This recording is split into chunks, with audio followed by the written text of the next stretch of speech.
Okay, isa tayong residual error naman ang subukan natin ayusin this time. Paano i-report at saka paano subukan ayusin. Okay, so sige, tara.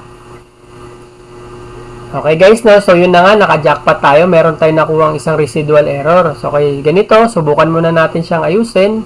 Ganun naman talaga guys eh. Mas maganda pag ayusin muna natin. Okay, kasi bayad tayo kapag inaayos natin. Okay, so tingnan natin. Group natin, so hindi siya nawala. So, ganun. Isa sa mga fix sa residual, guys, no, is redraw lang. Okay, so subukan natin i-redraw.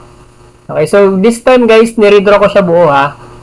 Hindi, para makita nyo kung paano siya sinimulan. So, okay, so tutorial kasi to eh. So, isama na natin kung paano muna siya i-label. Okay, kasi alam natin, di ba, ang paano i-fix is i-redraw. Okay, so kung hindi natin ituturo ang paano mag-redraw, so sayang lang din. Okay, so since nandito na rin yan, okay, hindi ko na i-mention kung sinong nag-request neto. Okay, so basta merong nag-request neto. Okay, so alt lang tayo dyan para mag-match. Okay, pag ganitong mga malalaking building guys, huwag nyo kalimutan i-group ha. Okay, so dito yung isa sa nag-cause ng residual. Okay, so dapat testingin muna natin to dito na copy paste, okay? Copy natin yung vector gamit yung 3. Tapos 6 naman dun sa kabila. Group muna natin pala. And pipindot tayo dyan and then 6. Okay, so gagawa tayo ngayon ng yan, sukatin lang natin. Gamit yung control ha, control. Kasi hindi pa naman sila nag-group eh. So try natin dito. Okay, so dito yung isa sa mga nag-error. Okay, kasi dito hindi sila mag-match ng height. Okay, hindi mo na yun ma-adjust kahit mag-alt ka pa dyan. Okay, kahit anong gawin mo, hindi mo yun ma-match dun sa totoo. Okay, so dapat, mas maganda, try natin sa ibang sa ibang position naman. Try natin dito, kung magsakto siya.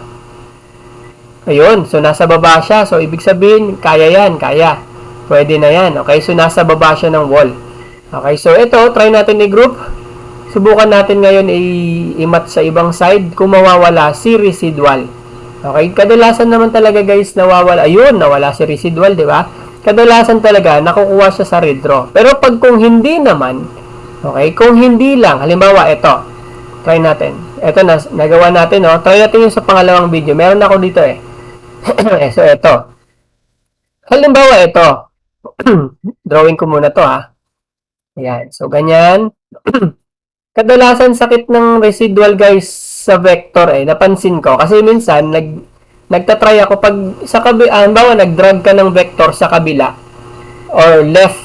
Tapos yung drag mo dun sa kabila is papuntang right. So parang mali yung vector niya. Yung green dash, yung green line, yan tinutukoy ko yung vector. Yan, kagaya niyan, yung ganyan. Magkaiba sila ng position, pero na mo naman, tawag doon, na-match mo naman. Okay, so ito nangyayari niyan. Mag-residual yan.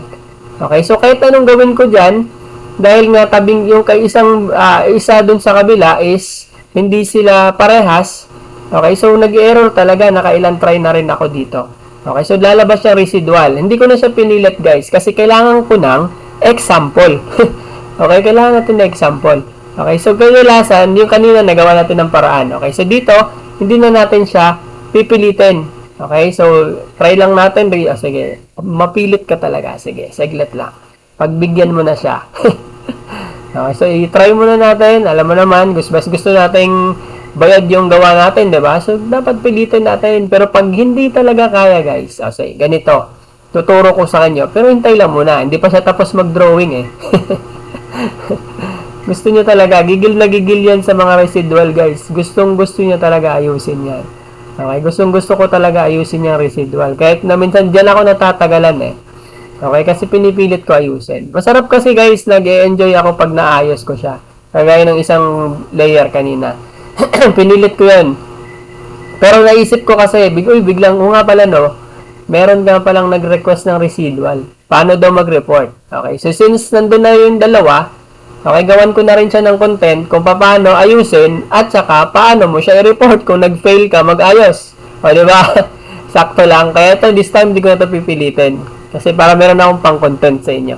Okay, so dumadami na yung mga, natin, yung mga nagre-request, no? Okay? Totoo guys, may nagre-request. Okay? Hindi ko lang nagpo-post diyan sa chat siguro. Pero sa team ko, oo, dito sa Discord. Gusto nilang bigyan ko sila ng mga ganito. Okay, so ganito.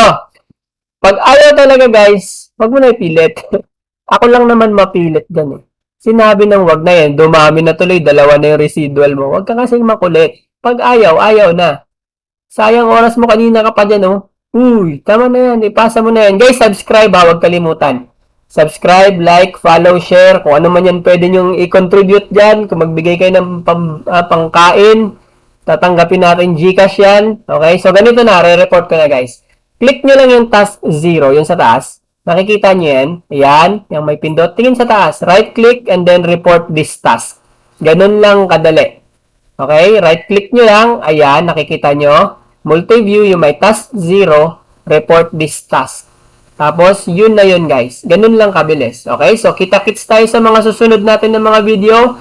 Okay, so kung meron pa kayong mga kailangan na ayusin or ipapagawa sa atin, message lang kayo. Okay, sige, bye-bye.